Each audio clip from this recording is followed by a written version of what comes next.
안녕하세요, 여러분. 이제 한국 문화의 다섯 번째 시간이 되겠네요. 여러분들 이제 이 다섯 번째 시간이 됐네요. 네 번째 시간까지 한국 문화 이해를 좀 들으시면서 한국 문화 전반에 대한 이해는 좀 하셨습니까? 이번 다섯 번째 시간에 여러분들과 함께 다뤄볼 한국의 문화 이야기는 한국의 의식주 문화와 여가 관광 문화에 대해서 이야기를 좀 해볼까 합니다. 그러니까 한국인들의 어떤 그러니까 입고 식 먹고 주 기거하는 그 문화는 어떠한지 이런 부분들에 대해서 이야기를 좀 해볼 거고요. 그다음에 여가 관광 문화, 여가 시간을 어떻게 활용하고 관광을 어떤 식으로 하고 있는지 이런 이야기들을 해볼까 합니다.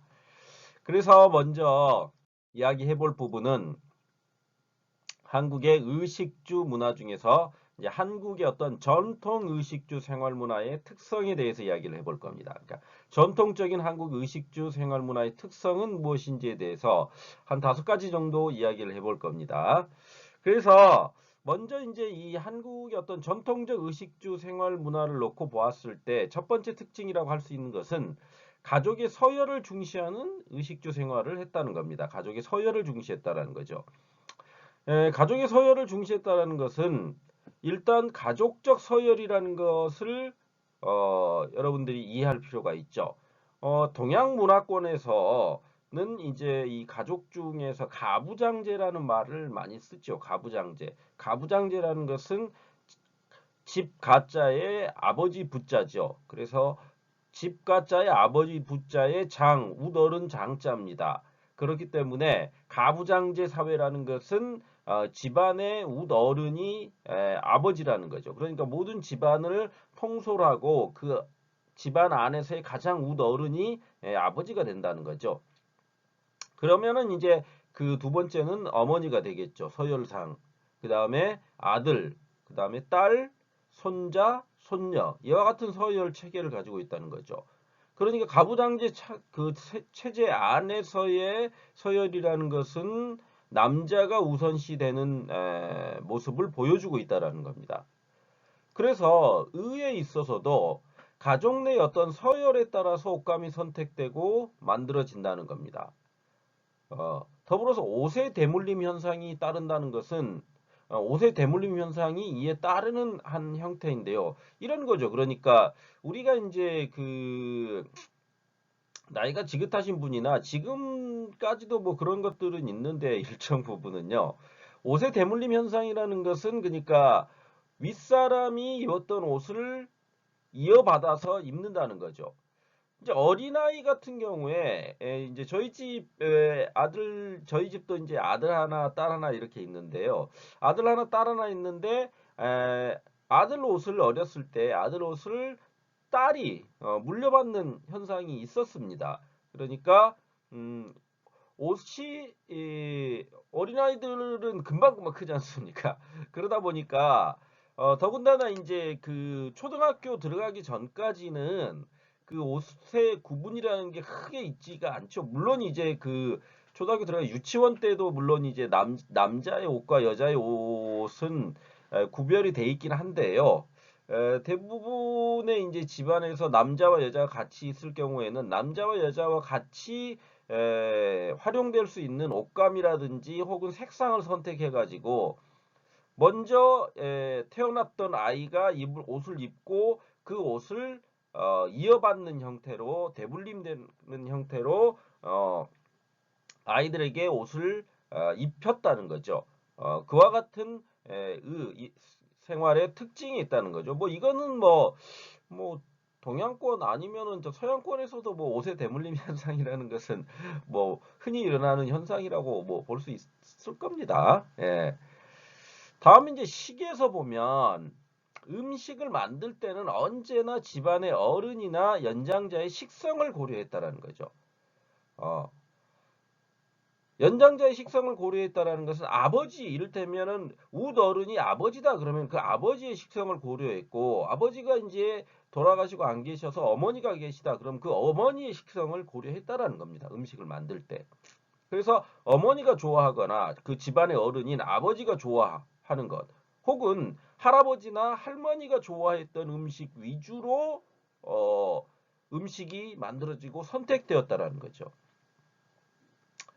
더불어서 밥상을 차릴 때도 남자들의 상을 우선 차리고 여자들의 상을 나중에 차렸습니다. 그러니까 이거는 전통적 의식주 생활 문화인 거지 현재 생활 문화라는 것이 그렇다는 것은 아닙니다. 현재 어떠한 그 집안에 물론 유교적 전통을 중시하는 집안들도 가끔 있기는 하지만 대부분의 어떤 그 한국적 그 집안 안에서의 지금 이런 형태는 사라져 버렸죠.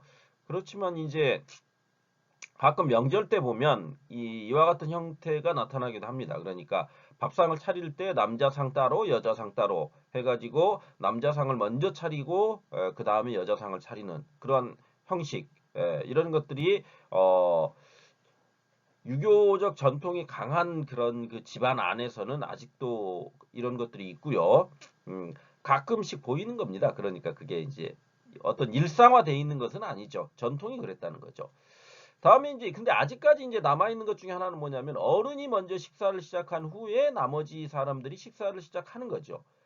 그리고 혹은 어른이 먼저 식사를 안 하더라도 어른에게 먼저 물어보고 식사를 시작하는 겁니다.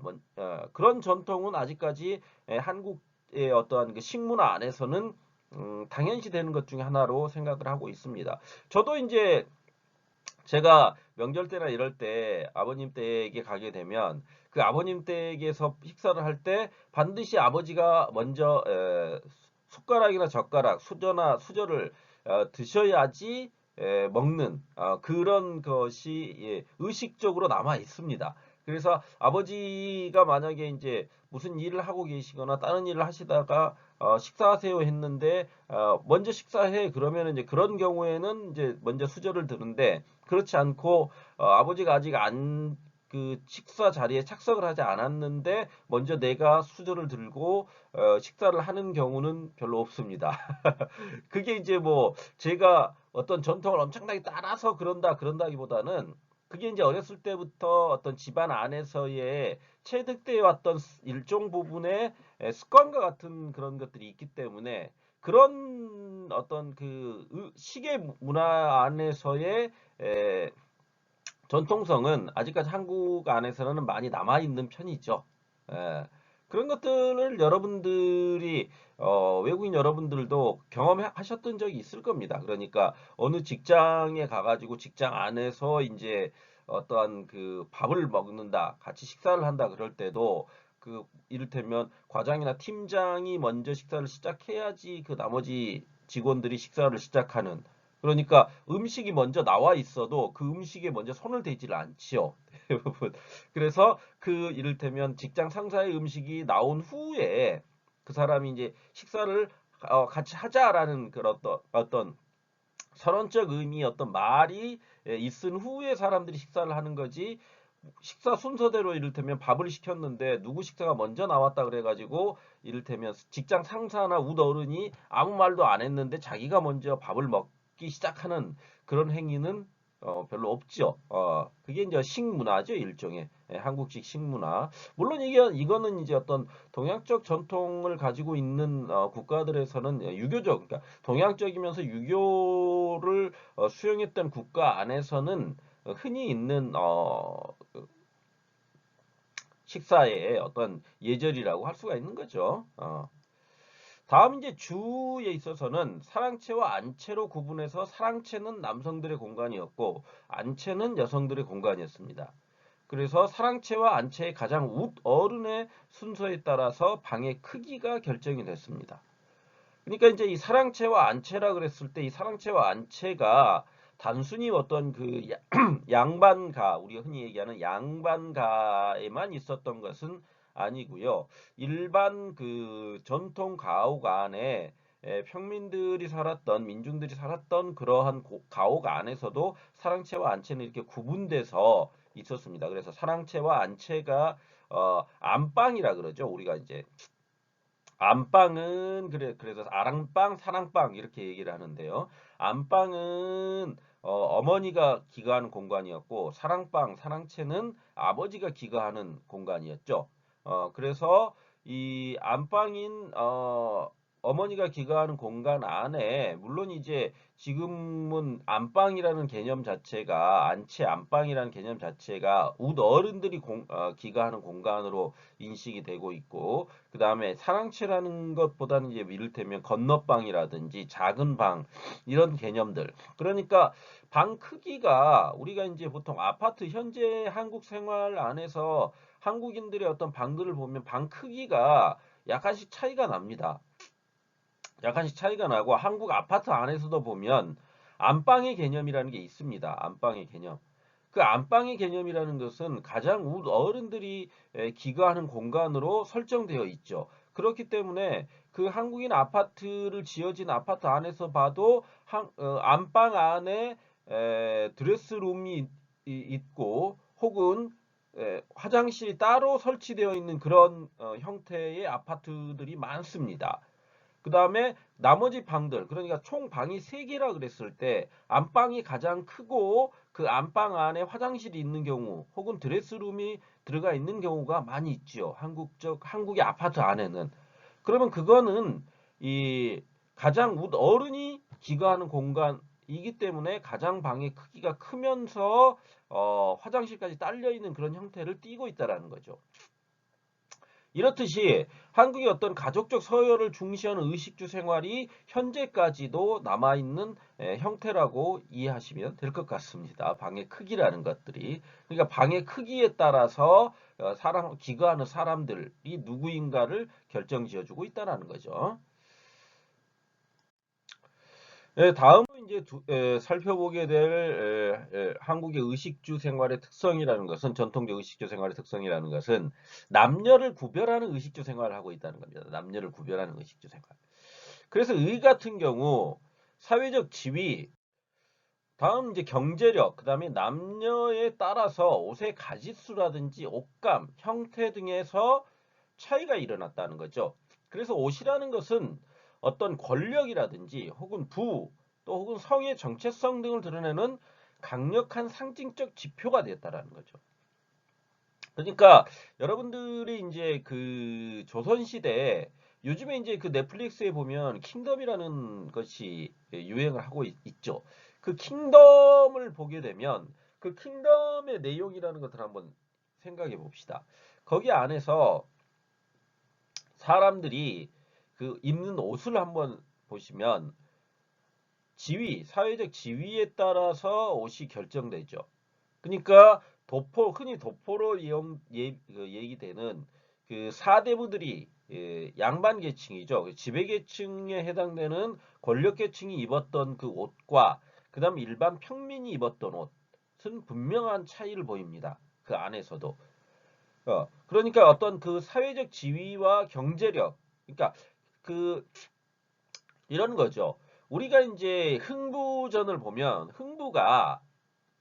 어, 흥부가 이제 그 쌀을 꾸려고 그러니까 자기 집안이 흥부 집안이 가난하지 않습니까? 흥부전의 그 내용을 보시면 흥부가 이제 가난하다 보니까 쌀을 꾸러 이제 그 쉽게 얘기하면 지금으로 따지면 시청이죠, 시청. 관아에 가는 과정이 이제 그려지고 있거든요. 그러면 이제 그 관아를 가는데 양반 복장을 하고 가려고 합니다. 양반 복장을 하고 가거든요. 그러면 왜 흥부가 그런 양반 복장을 하고 굳이 그것으로 가느냐 그랬을 때 권력의 서열이죠, 서열. 그러니까 나는 양반이다라는 걸 갖다 드러내 주는 거죠. 아무리 낡은 옷을 입더라도 양반이 갖추어야 할 이를테면 가시라든지 도포라든지 이런 것들을 분명하게 갖췄다는 겁니다. 그리고 갓 같은 경우에도 갓의 크기가 어떤 지위에 따라서 사회적 지위에 따라서 달랐습니다.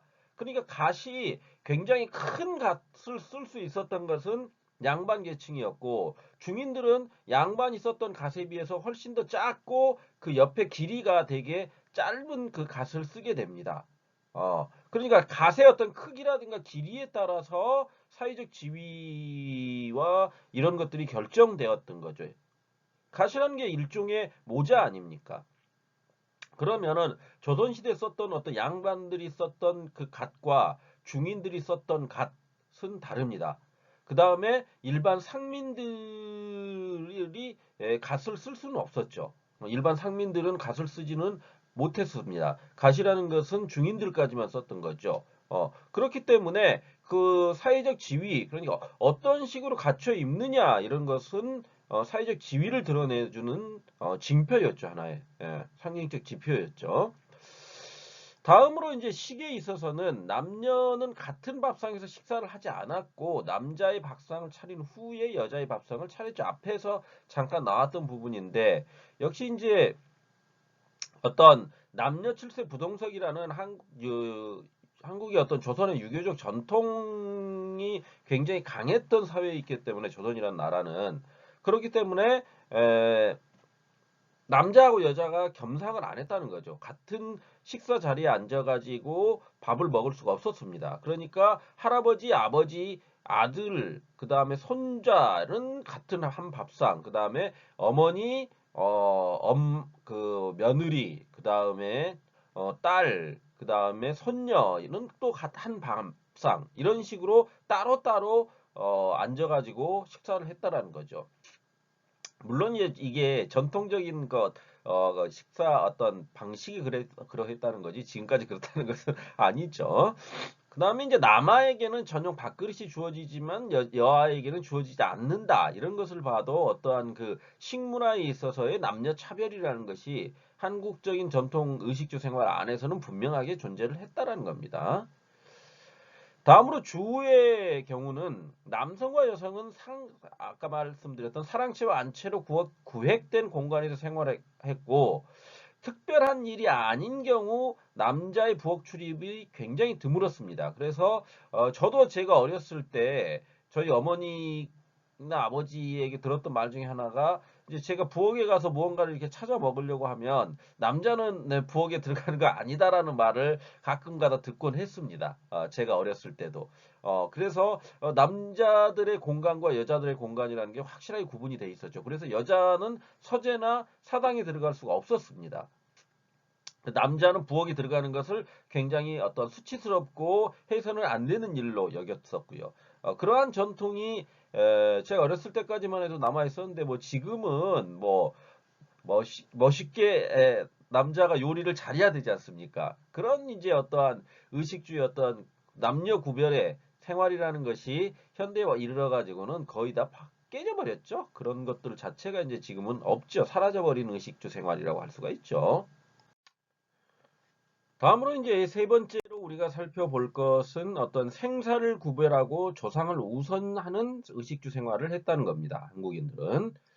그래서 의의 경우 산 사람과 죽은 사람의 옷은 옷감의 종류나 제작 방법이 상이했다라는 거죠. 그래서 양질의 옷감으로 죽은 사람의 옷을 만들었고 산 사람은 헌 옷을 입어도 죽은 사람은 반드시 새 옷을 입혀서 장례를 치렀다는 겁니다. 그만큼 이제 어떤 죽은 이에 대한 존중과 의례라는 것들이 굉장히 중요시 됐습니다. 그래서 내가 비록 헌 옷을 입고 있더라도 죽은 사람은 이제 이승이 아닌 저승으로 가지 않습니까? 저승으로 가기 때문에 그 저승 가는 길을 갖다가 좋게 만들어줘야 된다라는 생각에서 죽은 사람의 옷감은 새 옷, 그 다음에 좋은 옷감 이런 것들을 선택했다는 거죠. 이러한 그 내세관이라는 것은 어떤 전통의 어떤 동양적 내세관이라고 할 수가 있죠. 그렇기 때문에 어떤 중국이나 일본 같은 경우에서도 죽은 사람에게 좋은 옷을, 근데 외국 같은 경우도 서양 같은 경우도 그런 것들이 있죠. 그러니까 죽은 이를 갖다가 저승에 가는 길을 굉장히 화려하고 좋게 만들어주기 위해서 화장을 시킨다든지 그 좋은 옷을 입혀가지고 장례를 치르는 것은 그건 동서양을 막론하고 어느 나라에나 있다고 보면 될 것 같습니다. 아무튼 한국 역시 그와 같은 그 산 사람과 죽은 사람의 어떠한 구분을 했다라는 것 그런 것들은 인식하고 가시면 될 것 같습니다. 다음 이제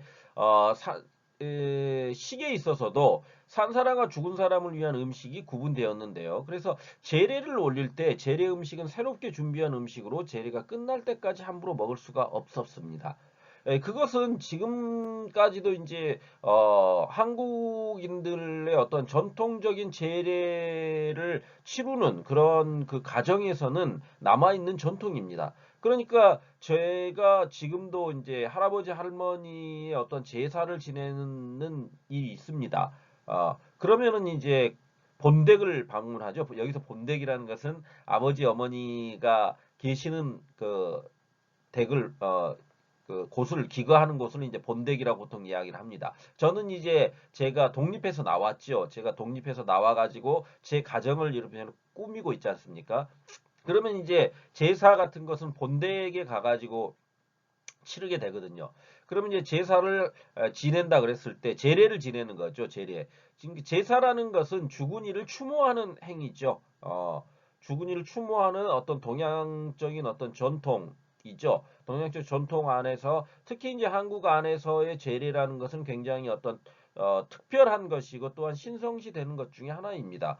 물론 이제 지금 현대에 이르러 가지고 있던 제례 문화라는 게 어떻게 어떤 면에서 본다면 굉장히 그러니까 여성을 혹사시키는 좋지 않은 것이라고 인식되어 가지고 그러한 제례 행위 자체를 타부시하는 집안들도 있고요.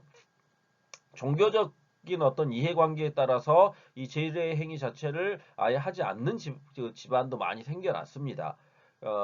그렇지만 그러함에도 불구하고 아직까지 이제 그 제례 행위를 하는 집안에서 가서 보면 그 제례 행위를 할 때, 그러니까 제사 음식을 만들 때 절대 먼저 그 준비한 음식을 먹거나 하진 않습니다.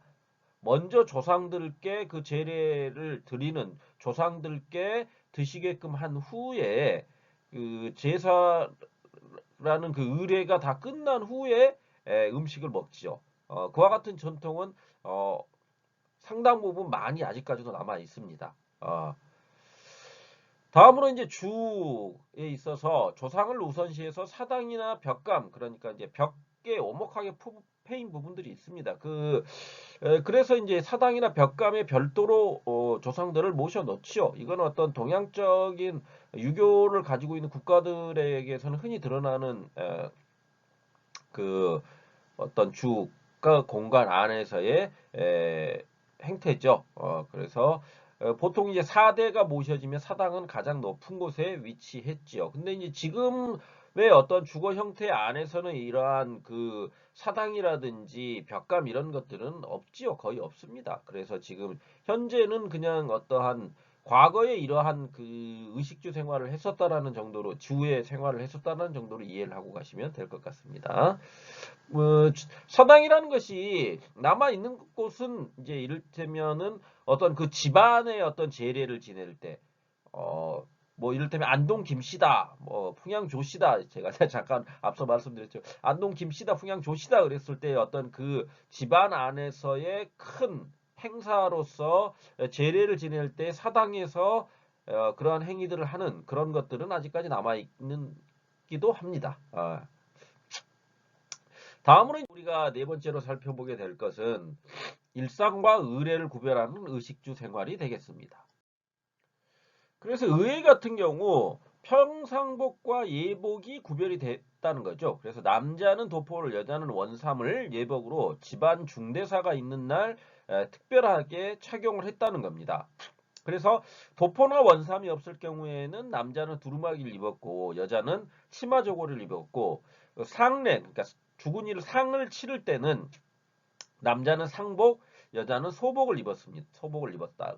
그래서 우리가 이제 뭐 옛날 영화가 옛날을 소재로 한 그런 드라마나 영화 같은 데를 보면 소복 이런 얘기들이 나오거든요. 그런 이 소복이라는 어휘는 여성의 어떠한 그 상례에 입었던 옷을 의미하는 것이기도 하면서 소복을 입은 여자라는 그 어휘라는 것은 상을 당한 여자를 상징적으로 드러내는 그런 어휘로서 한국인들이 많이 문학적 소재라든지 혹은 드라마의 소재로 많이 활용했던 그런 측면이 있습니다. 그리고 이제 그 평상복과 예복을 구별하는 것은 지금까지도 남아 있습니다. 지금까지도 남아 있어 가지고 우리가 이제 흔히 이런 것들이거든요. 집안에 어떤 중대사가 있을 때, 그러니까 집안에 누가 결혼을 한다거나 가족 중에 그건 뭐 동양이나 서양이나 뭐 다 똑같죠. 그래서 특별한 날이죠. 그날은 특별한 날이기 때문에 옷이 그 평상복과 예복이 구분이 되죠.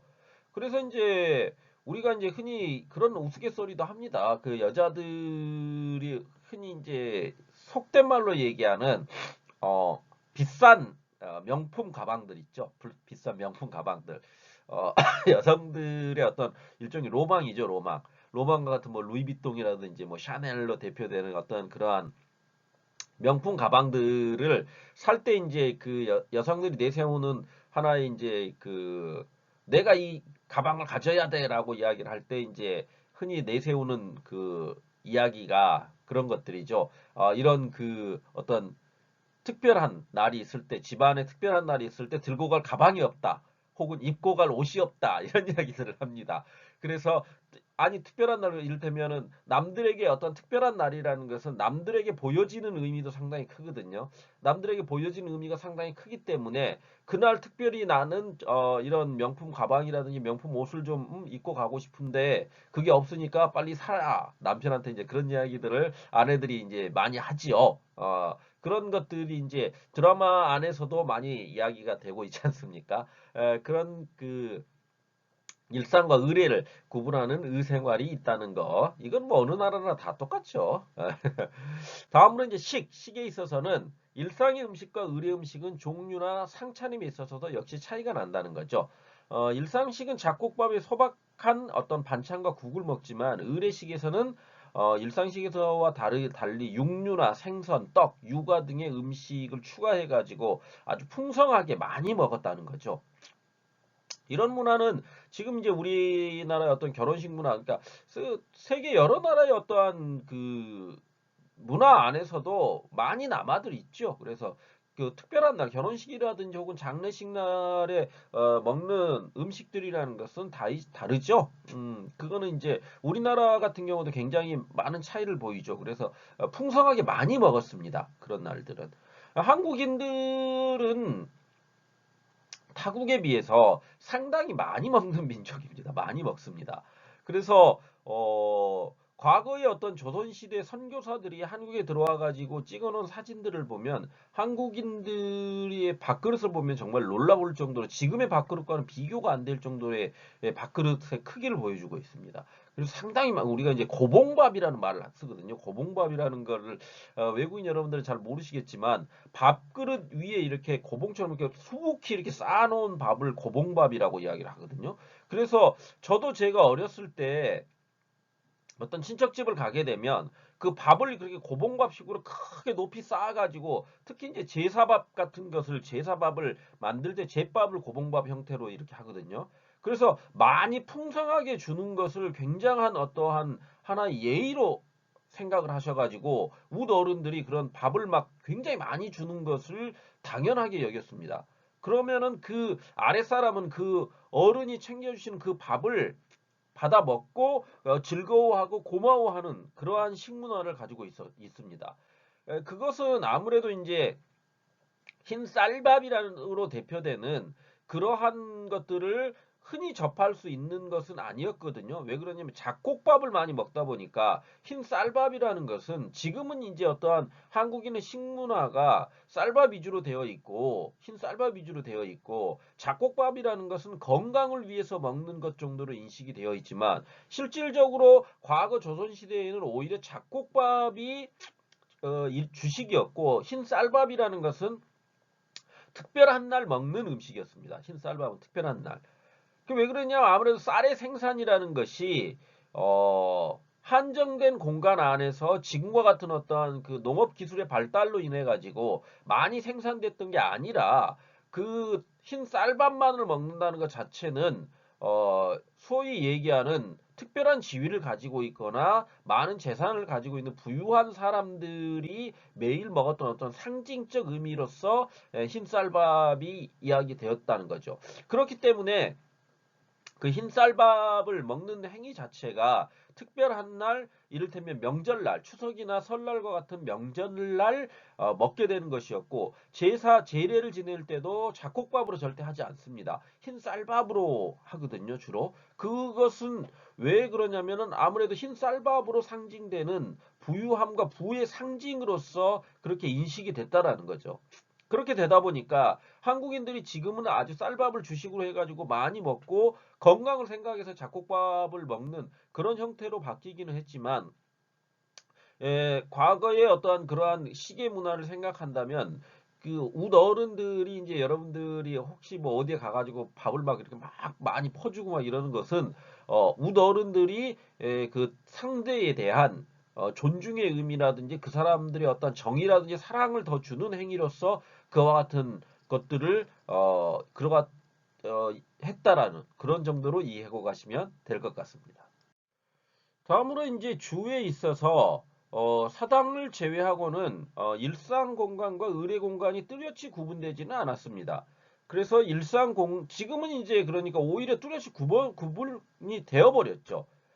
그러니까 의례 공간이라는 게 지금 이를테면 결혼식이라는 것을 한다 그랬을 때 과거에는 여기 나와 있듯이 대례 큰 결혼이거든요. 대례를 이제 결혼이라고 하거든요. 그럼 대례는 신부집 마당에서 했습니다. 신부집 마당에서 했는데 지금은 이제 결혼식장이 있죠. 그래서 결혼식장에서 하죠. 혹은 종교적인 어떤 특별한 경우가 있다면은 뭐 교회에서 하거나 성당에서 하는 경우도 있지만은 대부분의 결혼은 지금은 이제 결혼식장이라는 어떤 그런 식을 올리는 그 장소가 지정되어 있었지만은 과거의 어떠한 그 일상과 의례 공간이라는 것은 뚜렷이 구분이 안 됐다는 겁니다. 그 다음에 상례는 남자는 사랑채, 여자는 안채에서 차려졌다는 거죠. 그러면은 상례라는 것은 그러니까 어떠한 그 사람이 죽었다 그랬을 때 남자가 죽었다 그러면 사랑채에다가 어떠한 그 죽은 이를 모셔두고 거기에서 어떠한 제례를 상례를 상이라는 의례를 의식을 행했다는 거죠. 그 다음에 여자가 죽었을 때는 안채에 그러한 상례를 차렸다는 겁니다. 그래서 주거 공간 안에서 따로 이렇게 구분을 계획을 하지 않고 의례가 발생했을 때 거기 안에서의 공간의 어떤 재확정을 통해 가지고 이런 행위들을 행했다. 이게 이제 과거의 어떠한 그 일상과 의례를 구별하는 데 있어서의 주의 특징이다. 이렇게 이해를 하고 가시면 될 것 같습니다. 다음 이제 마지막으로 우리가 이제 살펴보게 될 것은 체면과 예의를 중시하는 의식주 생활을 했었다는 겁니다. 한국인들의 어떤 전통에 놓고 봤을 때. 그래서 옷차림이라는 것은 예의의 기본이면서 동시에 인격이라고 인격을 그러니까 나타내는 것이라고 생각을 했습니다. 그래서 의례를 치르거나 손님을 맞이하거나 외출을 할 때 의복 차림은 굉장히 엄격했습니다. 한여름에도 웃 어른이 아랫사람을 대할 때도 절대 맨발을 보이질 않았습니다. 어, 그것이 이제 지금은 거의 지켜지지 않고 있지만은 가끔가다 이제 저도 어렸을 때 어떠한 그러니까 누구 집을 방문한다 그랬을 때 맨발로 가는 것은 굉장히 예의에 어긋나는 행위라고 들었거든요. 그리고 저도 그렇게 했었고요. 지금도 그런 생각이 있습니다. 저도. 그러니까 어떤 중요한 누군가의 집을 방문해야 한다 그럴 때 맨발로 가지 않습니다. 절대. 맨발로 가지 않고 항상 그 양말을 신고 가는 것이 당연한 예의다. 그래서 그게 왜 그러냐면 이제 옷차림 자체가 이런 거죠. 우리가 이제 한국인들이 그 옷차림에 대단히 많은 그런 그 생각들을 가지고 있습니다. 체면이라든지 이런 것들을. 그러니까 과거에 이제 그런 일이 있었죠. 그러니까 2002 월드컵 때도 그 2002 월드컵 때 이명박 전 대통령이죠. 지금 이제 저기 어디 가 계시는 그분의 그분이 이제 히딩크 감독을 만난다 그럴 때 시장 시절입니다. 서울 시장이었을 때 겁니다. 그럴 때 그의 아들이 그러니까 히딩크라는 그 감독을 만나는 어떤 공식적인 자리에 정말 그 평상복 차림을 하고 나타난 적이 있습니다. 그걸 가지고 사람들이 되게 뭐라고 했던 적이 있죠. 아니 어떻게 저런 복장에 슬리퍼를 아마 그때 신고 왔던가 그랬을 겁니다. 슬리퍼를 신고 저렇게 나타날 수가 있느냐. 저건 예의가 없는 행위다. 이런 이야기를 막 하고 그랬었거든요. 그런 설왕설래들이 있었습니다. 여기서 설왕설래라는 것은 그런 말들이 오고 갔다라는 겁니다. 오고 갔다. 그런 말들이 오고 갔었습니다. 그만큼 한국인들의 어떤 그 정사 안에서는 그 예의라 그러죠. 예를 지켜야 한다는 것. 그러니까 그 옷에 있어서의 옷차림에 있어서의 예의를 굉장히 중시합니다. 음. 그러니까 회사를 갈 때도 꼭 양복 차림을 하지 않습니까? 회사를 갈 때 이를테면 청바지 차림으로 가도 된다. 그러니까 지금 이런 거죠.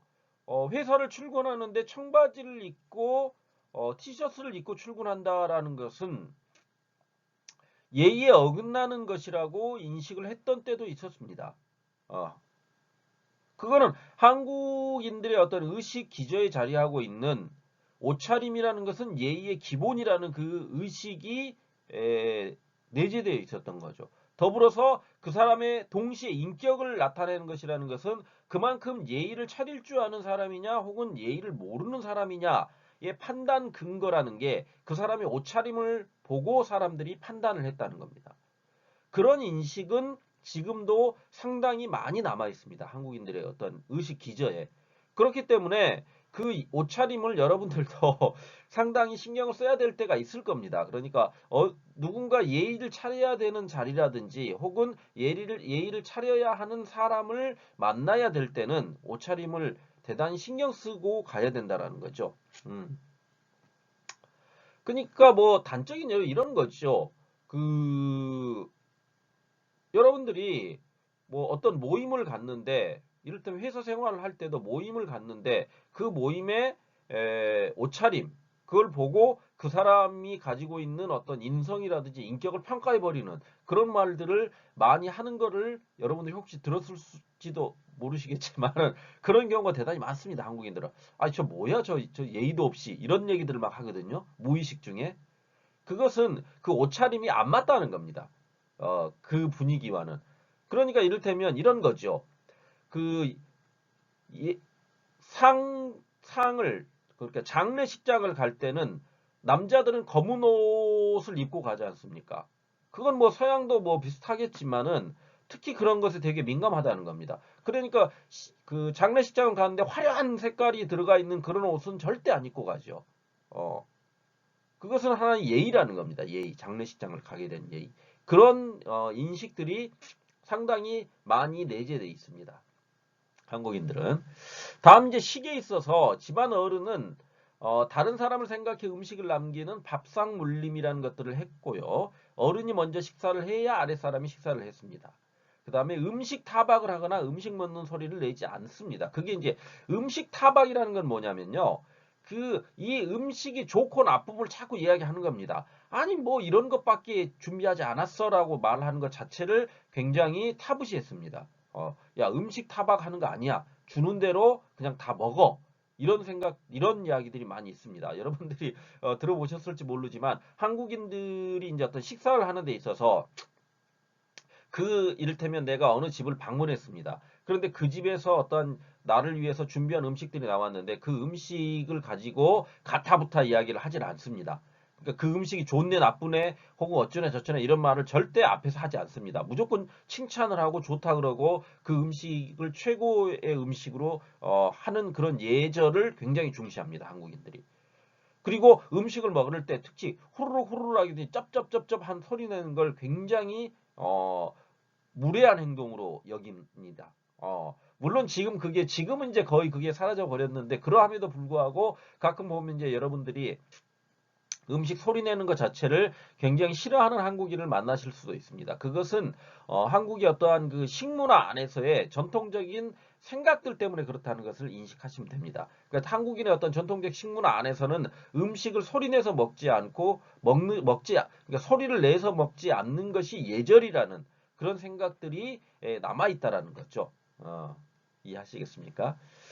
다음으로 이제 주거 공간의 구획이 나누어져 있고 공간에서의 지켜야 할 예의가 있다라는 거죠. 그래서 각 방을 허락 없이 드나들 수가 없으면서 앉은 자리가 정해져 있다는 거죠. 윗목, 아랫목 했을 때 아랫목은 이제 한국은 이제 전통적 온돌 문화가 있지 않습니까? 그래서 아랫목은 주로 이제 우리 어른들을 위해서 아랫목이 아무래도 더 따뜻하기 때문에 아랫목은 우리 어른들을 위한 자리이고 윗목은 이제 그보다는 아랫사람들을 위한 그런 앉은 자리였다는 거죠. 그게 이제 지금도 뭐 그런 것들이 어느 정도 남아 있습니다. 그 다음에 이제 특히 이거 어른방을 나올 때는 등을 보이지 않는 것이 예의죠. 그러니까 여러분들이 이게 있을 겁니다. 사극, 그러니까 한국의 전통 그걸 사극이죠. 그러니까 전통을 드러내는 그 사극들을 보면 그 왕이 기거한 공간을 신하들이 나올 때 절대 이렇게 뒤로 확 돌아가지고 걸어 나오질 않죠. 등을 보이지 않고 뒷걸음질을 쳐가지고 나오거든요. 모든 사람들이. 그것이 예의였다는 겁니다. 그렇기 때문에 지금까지도 그런 게 있습니다. 그러니까 웃어른이 앞에 앉아 계실 때 등을 확 돌려가지고 나간다는 것은 굉장히 예의 없는 행위입니다. 예의 없는 행위. 그러니까 여러분들이 이거는 굉장히 조심하셔야 됩니다. 한국인들에게 등을 보인다는 것은 한국인들이 굉장히 기분 나쁘게 생각할 수도 있는 측면이 있는 겁니다. 그러니까 어느 공간 안에서 방을 자기가 나올 때도 되도록이면 뒷걸음질을 치거나 혹은 인사를 하고 나서 얼른 등이 살짝 보여가지고 나가는 것은 괜찮지만 등을 계속 보이는 어떤 그런 것을 하는 것은 별로 좋은 것은 아닙니다. 물론 이제 그 이를테면 큰 공간 안에서 그 사람과 헤어질 때는 등을 보이고 갈 수도 있겠죠. 그런데 그 공간이 협소할 경우에는 되도록 등을 보여주지 않는 게 예의라는 그런 정도는 이해하고 가시면 좋을 것 같습니다. 물론 여러분들에게 그걸 하라고 강요하는 건 절대 아닙니다. 그냥 한국인들은 그런 생각들을 가지고 있다라는 정도로 이해를 하시면 되겠습니다. 자, 이상에서 같이 한국인의 어떤 전통의 의식주 생활 문화의 특징을 한 5가지 정도로 살펴봤습니다. 이제 두 번째로 이제 한국인의 어떤 의생활 문화부터 이제 쭉 한번 살펴보도록 합시다. 그래서 한국의 어떤 의생활 문화라는 것은 한국 의복의 특징이 있죠. 그래서 한복은 직선과 곡선의 어떤 선의 아름다움과 선의 조화를 굉장히 중요하게 여깁니다. 그래서 이제 여러분들이 이 한복의 아름다움에 대한 그 영상을 잠시 후에 제가 올려드린 그 영상을 보시면서 한복이 가지고 있는 그 아름다움에 대한 그 생각들을 다시 한번 그냥 영상을 통해서 시청해 보시면 될 것 같습니다. 다음으로 이제 한복은 색채에 있어서 대륙적인 원색과 옅은 색을 즐겨 사용하고 백색을 선호했다. 그래서 이제 우리 한민족을 이야기할 때 백이민족이다 이런 말을 가끔씩 쓰고는 하거든요. 그래서 여러분들이 혹시 이제 들어보셨을 수도 있을지 어쩔지 모르겠지만 백색을 굉장히 선호하는 민족이었습니다.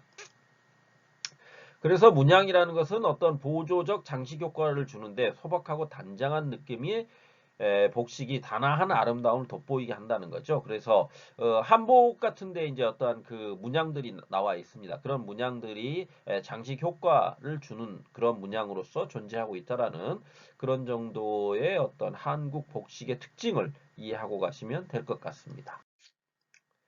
다음으로 한복 의복의 종류 의례복을 보면 먼저 출생 의례복은 출생 후에 포대기라 그러거든요. 우리가 이제 보통 포대기라 그럽니다. 포대기는 흰 무명이나 전으로 이제 흰 무명이나 전으로 하는데 부귀영화 혹은 장수를 누린 남자 조상의 헌 우도드로 만들기도 한다는 거죠. 보통 무명천으로 많이 합니다. 많이 하는데 포대기는 장수를 누린 어떤 부귀영화를 누렸거나 혹은 장수를 누렸던 남자 조상이 있다면 그 남자 조상의 헌 우도수로 그런 걸 만들어 가지고 부귀영화라든가 장수를 기원하는 그런 행위를 했다는 거죠. 지금은 그렇게 하는 것은 없습니다. 다음으로 이제 3일날 목욕을 시키고 첫 옷인 베네옷, 그러니까 베네쪼고리라 그러거든요. 그래서 여러분들이 어떤 그 한국 생활하면서 베네쪼고리라는 말은 한 번 정도 들어보셨을 겁니다. 그 아이들이 태어나면 그 베네 옷을 그러니까 엄마들이 되게 정성스럽게 준비를 많이 했었거든요. 예전에는 그래서 그걸 베네 쪼고리라고 하는데 그 베네 쪼고리는 가장 먼저 입히는 옷입니다. 쉽게 얘기하면 첫 옷이죠. 아이의 첫 옷이라고 그래요. 포대기로 먼저 쌌다가 3일이 지난 후에 이제 베넷옷을 입히는 거거든요. 아이에게. 그래서 그 베넷옷을 입힐 때 옷감은 면이나 융을 사용했는데 앞서 얘기했듯이 어떤 부귀영화나 장수를 누린 남자의 헌 우옷을 사용하기도 했습니다. 그래서 이 베넷 저고리라는 것은 어떤 면으로 굉장한 상징성을 가지고 있는 것이기도 하지요. 한국적인 정서 안에서는.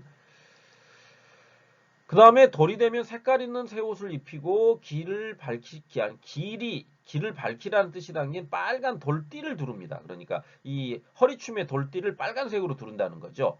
그럼 왜 빨간색이냐 그랬을 때 이 빨간색이라는 것은 왕비에게만 허용된 색이거든요. 그러니까 이런 거 있죠. 노란색은 황제에게만 허용된 색이지 않습니까? 동양적 정서 안에서.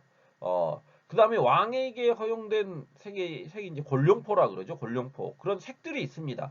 그래서 왕비에게는 홍색을 주어지게 되는데 그 홍색이라는 것은 왕비에게만 허용된 색이기 때문에 일반인들은 결혼이나 회갑, 수의 이외에는 사용할 수가 없습니다. 그리고 이제 여기 말했듯이 돌띠, 그러니까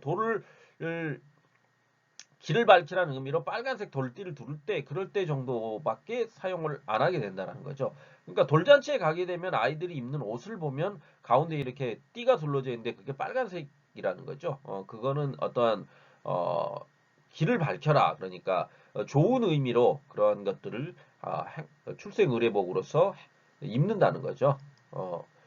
다음으로 이제 혼례복은 신랑은 관원들의 차림새로 사모를 쓰고 관복을 입고 목화를 신었다는 거죠.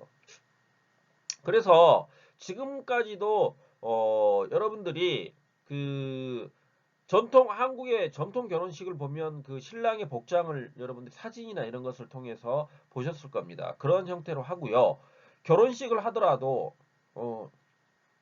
결혼식을 양식, 그러니까 양복이라든지 웨딩드레스를 입고 한 후에 그 다음에 다시 환복을 하죠. 옷을 갈아입고 옛날 그러니까 이런 혼례복을 가지고 다시 한번 그 식을 치릅니다. 그런 행위를 하는데요. 그 행위를 하는 그 신랑의 관복, 혼례복은 정해져 있죠. 그거를 여러분들이 보셨으면 아실 겁니다. 그래서 이건 그러니까 관원들의 차림새였던 거 옛날 그 정도로 이해하고 하시면 될 겁니다. 그 다음에 신부 같은 경우는 제일 안에 속적삼을 입고 분홍 저고리, 그 다음에 노랑 저고리, 연두삼에 장 저고리를 차례로 이렇게 겹쳐 입는 그런 그거죠. 굉장히 아름답지 않습니까? 굉장히 아름다운 그 옷 차림을 하고 있죠. 신부 차림을. 그 다음에 이제 수의를 보시면 수의라는 것은 죽은 사람들에게 입히는 옷입니다. 그래서 양반집은 비단, 민간에서는 명주, 그 명주가 없는 경우에는 삼배로 옷을 입혔다는 거죠. 그래서 나일론이라든지 무명 모시는 시신에게 좋지 않거나 자손에게 좋지 않다고 해서 절대 입히지 않습니다. 한국에서는. 그래서 대부분 이제 지금 이제 명주나 삼배로 많이 하죠. 그 다음에 상복이라는 것은 이제 그 앞서 이제 그 수의를 입히는 죽음의 어떠한 상을 당했을 때 입는 옷을 상복이라고 얘기합니다. 그랬을 때 상복이라는 것은 죽은 이를 위해서 후손이 입는 의복인데요. 이러한 상복은 망인과 생자, 살아있는 사람들의 관계에 따라서 죽은 이와 살아있는 자의 관계에 따라서 삼배 옷의 어떤 품질, 옷갖춤, 입는 기간들이 달라졌다는 거죠. 그래서 부모상을 당했을 때는 3년, 그 다음에 조부모상의 경우에는 1년 동안 상복을 입었습니다. 물론 이제 지금은 그런 게 없죠. 그래서 보통 이제 3일장을 많이 치르죠, 지금은. 그러니까 한국인들이 3일장을 치르는 동안 그 상복을 입고 있습니다. 그래서 그 상복도 지금은 이제 거의 양복을 입고 상을 치르는 경우가 많이 있죠. 그렇지만 그 남자들은 검정색 양복을 입더라도 여성의 경우는 대부분 치마 저고리를 입고 상을 치르거든요. 그러니까 남자는 입는 옷이 그 변했는데 삼배 옷을 입는 그 경우는 거의 없죠. 그러니까 여러분들이 그 삼배 옷은 그 상복을 입는 삼배 옷은 그 노란색으로 돼가지고 여러분들 한 번 정도는 보셨을 겁니다. 그 상복을 한번 쳐보셔도 돼요. 거기 보시면 그 삼배 옷을 입고 하는데 여자들은 하얀색이나 까만색 치마 저고리를 입거든요. 그것은 변하지가 않았습니다. 여성들은 그게 아직도 이제 어떠한 장례식장 가면 그렇게 입고 있는데 남성들은 대부분 이제 그 상복을 입는데 상복을 입을 때도 간단하게 뭐냐면 모자라든지 혹은 이 바지 위에 그 삼배를 이렇게 검은색 양복 위에 간단하게 이렇게 하거나 여기 상주라는 것을 드러내는 그런 그 견식을 차거든요. 판례. 그런 것들은 남아 있는 거죠.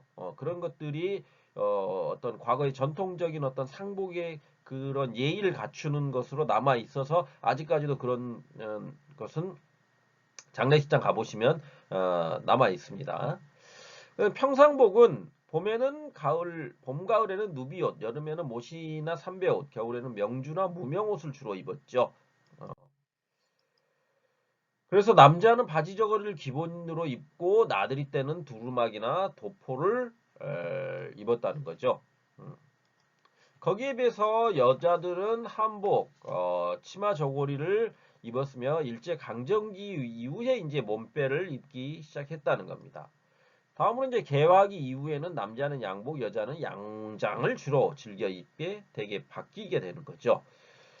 다음으로 이제 노동복은 여름에는 삼배옷, 겨울에는 무명옷을 입고 집신을 신었습니다.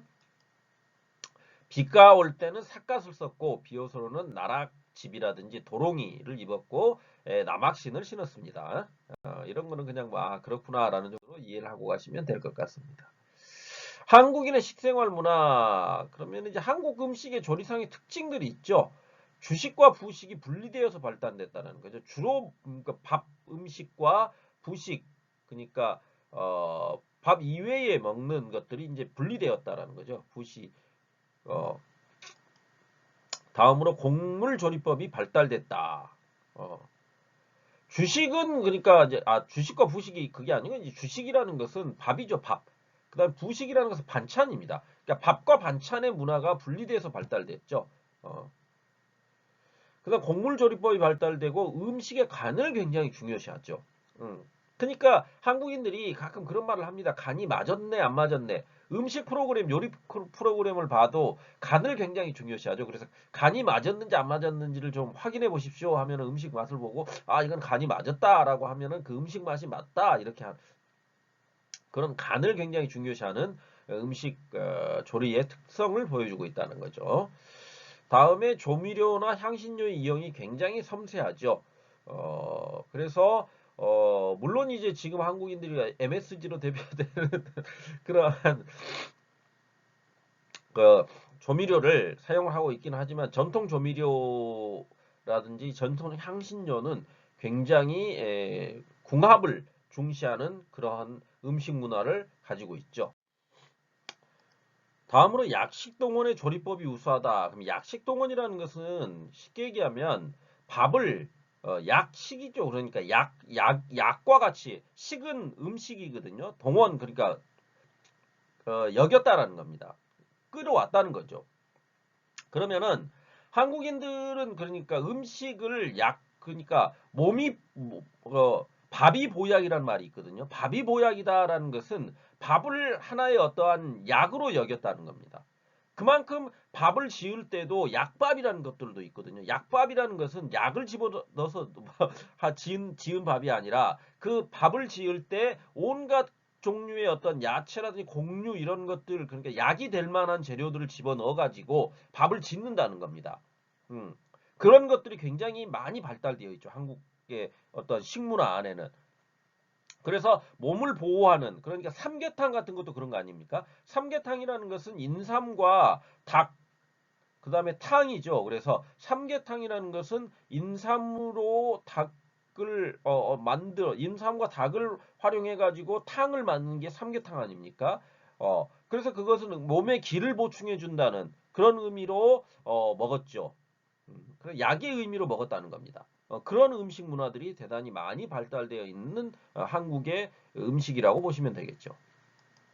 다음으로서 미묘한 손동작이 요구된다라는 거죠. 음식을 할 때. 그래서 손맛이란 말을 하거든요. 손맛. 손맛이라는 것은 어떤 계량화되어 있는 스푼으로 이렇게 하는 것도 있지만은 한국 전통적인 어떠한 음식 조리법에 보면은 한 꼬집이라 그러거든요. 이렇게 꼬집. 그 꼬집이라는 것은 이 손으로 그러니까 여러분들이 이렇게 봤을 때 이렇게 집어대는 거. 이게 한 꼬집입니다. 이 한 꼬집, 두 꼬집, 세 꼬집 이렇게 있는데요. 이걸 얼마만큼 하느냐에 따라서 손맛이 달라진다는 거거든. 그것을 얼마만큼 집어내느냐. 한 움큼을 집어내라. 그러면 손이 큰 사람은 한 움큼이 대단히 크겠죠. 그런데 거기에 비해서 손이 작은 사람의 한 움큼은 훨씬 더 작을 겁니다. 그런 것들에 의해서 맛이 결정되는 그런 구조라는 거죠. 그것이 이제 손맛이죠. 그러한 그 한국 음식 문화의 특징이 있다는 겁니다. 다음으로 제도상의 특징은 유교 의례를 굉장히 중히 여기는 상차림이 발달했다라는 거죠. 그러니까 그 뭐 이를테면 홍동백서 제사음식에서도 이런 게 있습니다. 홍동백서라는 건 뭐냐면 홍동이죠. 그러니까 빨간색의 음식은 동쪽에, 백서 하얀색의 음식은 서쪽에 놔라 이런 거거든요. 그러니까 제사 음식을 할 때도 홍동백서로 해가지고 음식을 배치해야 한다라는 그런 것들이 바로 유교 의례를 중히 여기는 상차림의 발달 정도를 보여주는 것이라고 할 수가 있죠. 그 다음에 일상식에서는 독상을 중심으로 했다라는 것은 웃 어른에게 한 상차림 하나를 갖다 그러니까 지금 이렇게 공동으로 먹는 그것은 조선시대의 어떤 문화적 그 식문화의 전통 안에서 보면은 공동으로 먹는 것은 별로 발달된 것은 아니었습니다. 양반가라든지 혹은 그 상류층에 가게 되면 독상 중심이었습니다. 그러니까 왕의 하듯이 육첩 반상 그러면은 육첩이라는 것은 여섯 가지 이제 반찬이죠. 반상 그러니까 그런 여섯 가지 반찬의 온갖 그 조화로움을 다 갖춘 그 식사를 말하거든요. 그걸 할 때는 독상을 줬습니다. 각자 앞에 하나씩 이렇게 놔줬다는 거죠. 그러니까 옛날 그 사람들이 식사를 하는 거 보면 혼자 앉아가지고 이렇게 먹는 경우가 대단히 많은 사진 그런 것들이 있습니다. 그게 이제 한국의 어떠한 그 상류층 문화 안에서의 일상식이라는 거. 그 다음에 그러다 보니까 민중들 역시 그런 것들이 전통으로 자리 잡았는데 지금은 이제 그게 사라져 버렸죠. 그런 것들이 많이 사라져 버렸습니다. 그 다음에 조반과 석반을 굉장히 중요히 여기죠. 그래서 아침밥을 든든히 먹어야 한다라는 말이 한국말 중에 있습니다. 아침밥을 든든히 먹어야지만 이 일을 잘할 수 있다. 그 다음에 이 일을 하고 왔기 때문에 저녁밥 역시 맛있게 먹어야 한다라는 생각들이 한국인들은 굉장히 강합니다. 거기에 비해서 상대적으로 점심은 그냥 대충 먹어도 된다는 생각들을 많이 가지고 있죠.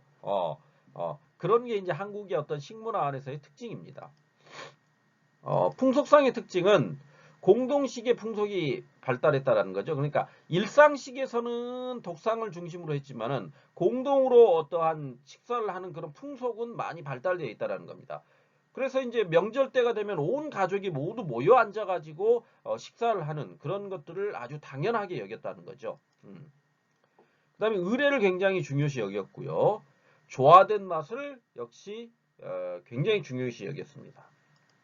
그 다음에 풍류성이 뛰어나다. 풍류성이라는 것은 마시고 즐기는 그런 것들이죠. 먹고 마시고 즐기는 것을 굉장히 즐겨 했다라는 겁니다. 그 다음에 저장식품이 발달되어 있죠. 저장식품. 그러니까 뭐 대표적인 게 이제 발효 음식들이죠. 그래서 고추장, 된장 뭐 이런 것들로 대표되는 장류의 발효 음식들. 그 다음 김치로 대표되는 그런 저장 음식 문화가 굉장히 많이 발달되어 있다는 거죠. 그 다음에 주체성이 굉장히 뛰어났기 때문에 그 한국적인 것을 굉장히 중시 여겼다는 겁니다.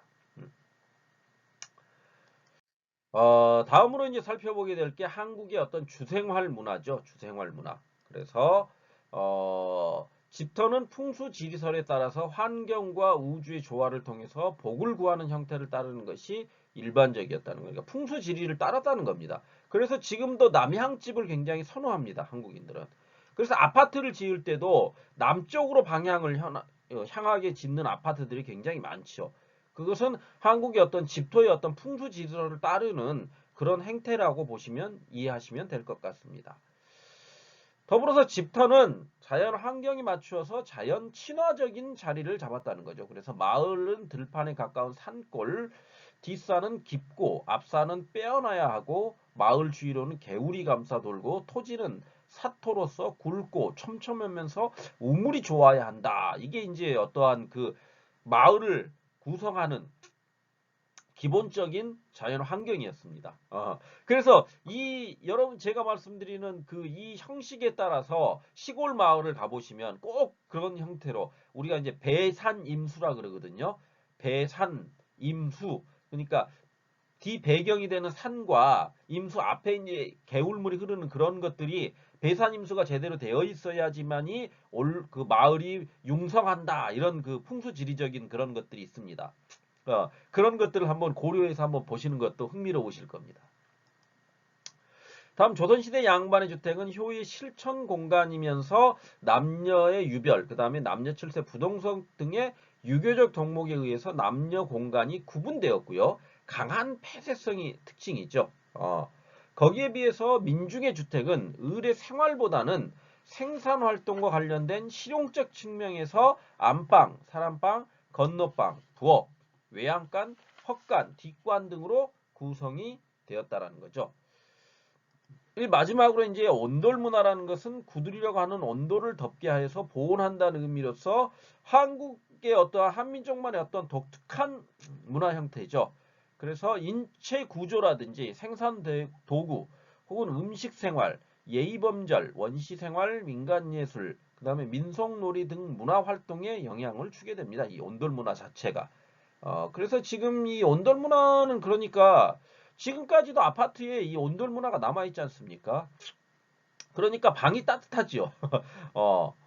그 방 아래 바닥이 굉장히 따뜻한 그런 그 보일러를 다 한국인들은 하지 않습니까? 그거는 그 한국의 어떤 전통적 온돌 문화에서 유래된 것이라고 봐도 될 것 같습니다. 이번 시간도 제가 간단하게 하겠다라고 생각을 했었는데 어떻게 하다 보니까 말이 굉장히 또 많아졌습니다. 아, 매번 이러네요. 아유, 다음번에는 좀 더, 예, 할 말을 좀 줄여보겠습니다, 여러분. 아무튼, 이 한국의 어떤 의식주 문화에 대한 이야기를 이 정도로 마칠까 합니다. 끝에 부분은 좀 제가 너무 막 급해가지고, 마음이 급해가지고, 좀 빨리빨리, 갔는데요. 궁금하신 점 있으시면, 질문하셔도 됩니다. 토론방에, 거기 후기를 남기시면서 궁금하신 점들을 질문하시면 제가 거기에 답변을 해드리겠습니다. 자, 이상으로 한국의 의식주 문화를 마치도록 하겠습니다. 감사합니다.